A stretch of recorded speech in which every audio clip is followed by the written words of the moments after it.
সাধারণত মেলায় গেলে আমরা সকলে তো একটু সেজেগুজেই যাই, কিন্তু বাড়ির পরা জামা পরে যখন মেলায় চলে যাই তখন কিন্তু বিষয়টা একটু হাস্যকরই লাগে। কি হয়েছে সবটাই বলবো তোমাদের, তার জন্য সম্পূর্ণ ভিডিওটা কিন্তু অবশ্যই দেখতে হবে। তো হ্যালো এভরিওয়ান, আশা করি তোমরা সবাই ভালো আছো, আমরাও খুব ভালো আছি। আমার একটি নতুন ব্লগে তোমাদের সকলকে অনেক অনেক ওয়েলকাম। বাড়ি থেকে বেরিয়েছি নর্মাল রাস্তা দিয়ে ঘুরবো বলে, সেখানে তো আর সেজেগুজে বেরোনোর কোনো কথা নেই। সাইকেলে হাওয়া নেই বলে একটা সাইকেলের দোকানে চলে এসেছি, সেখানেই 20 টাকা কুড়িয়ে পেলাম। সোনাইয়ের কাছে টাকাটা দেওয়াতে ও কার কাছে টাকাটা দিয়ে নিজের হাতটা ঝাড়বে সেটাই বুঝতে পারছে না। জানি না টাকাটা কার, তবে টাকাটা যেহেতু সাইকেলের দোকানের সামনে কুড়িয়ে পেয়েছি, ওই জন্য ওই সাইকেলের দোকানে দাদাটাকেই দিয়ে দিতে বললাম। আমাদের কথা মতো টাকা তো দিয়ে দিল। এখন দেখো ওর বাবা যেটা করবে ও সেটা করারই চেষ্টা করে। শুধু যে এটাই তাই নয়, সমস্ত কাজই ওর বাবা যেটা করবে ও সেটা করারই চেষ্টা করে। এত প্রচণ্ড পরিমাণে গরম পড়েছে, বাড়িতে যেন টেকায় যাচ্ছে না। আর মেনলি এই সন্ধ্যার পরটাই ঘরে যেন টেকায় যায় না। ওই জন্য ভাবলাম যে যাই একটু রাস্তা দিয়ে ঘুরেই আসি।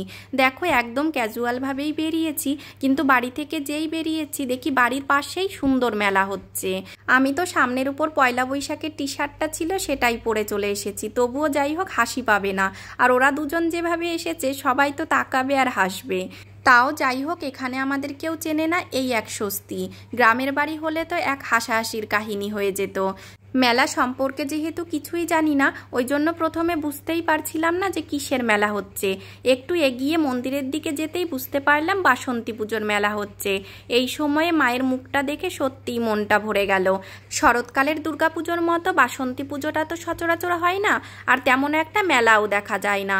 তোমরা কোথা থেকে ভিডিওটা দেখছো, তোমাদের ওইখানে কি বাসন্তী পুজো হয় আর এই রকম মেলা বসে? কমেন্ট করে জানিও কিন্তু অবশ্যই। তো যাই হোক, অসময়ে মায়ের মুখটা দেখতে পাবো, সঙ্গে আবার উপরি পাওনা হিসাবে মেলা, এটা কি মিস করা যায়? পরা জামা তো কি হয়েছে, আমাদের তো কেউ আর চেনে না, সেই জন্য নিজের মতো নিজে অনেকটা টাইম ঘুরলাম। সঙ্গে ছোটোখাটোর মধ্যে মেলাটা কিন্তু বেশ ভালোই বসেছে, আর লোকজনও বেশ ভালোই হয়েছে। আর বাড়িতে যেহেতু প্রচণ্ড গরম, ওই জন্য এখানে এসেই দেখছি সবাই সময় কাটাচ্ছে। মেনলি দোকানে ভিড় থাকুক না থাকুক, মাঠে কিন্তু বেশ ভালোই ভিড় আছে। অনেকে তো দেখছি বাড়ি থেকে বেরোনোর সময় আটিসুটি বেঁধেই এসেছে যে অনেকটা টাইম এখানে থাকবে, মানে সঙ্গে করে নিয়ে এসেছে মুড়ি, চানাচুর, খাবার দাবার, সঙ্গে আবার বসার জায়গাও এনেছে। একদম পিকনিকের মতো বসে পড়েছে, বেশ হই হুল্লোড় করছে, আর সঙ্গে খাওয়া দাওয়া তো আছেই। বেশ ভালোই লাগছিল দেখতে। এতক্ষণ গল্প করতে করতে তোমাদের তো মেলাটাকে ঘোরাচ্ছিলাম। তোমরা নিশ্চয়ই দেখেছো মেলার জিনিসপত্রগুলো কিন্তু বেশ ভালোই। এখন দেখো আছি একটা বইয়ের দোকানে, যেখানে ছোটদের থেকে শুরু করে বড়দের সমস্ত রকমই বই আছে। আর এখন যে ব্যাগগুলো দেখালাম সবই কিন্তু 100 টাকা করে, মানে তুমি যেটাই নেবে সেটাই 100 টাকা। বেশ ভালো না বলো?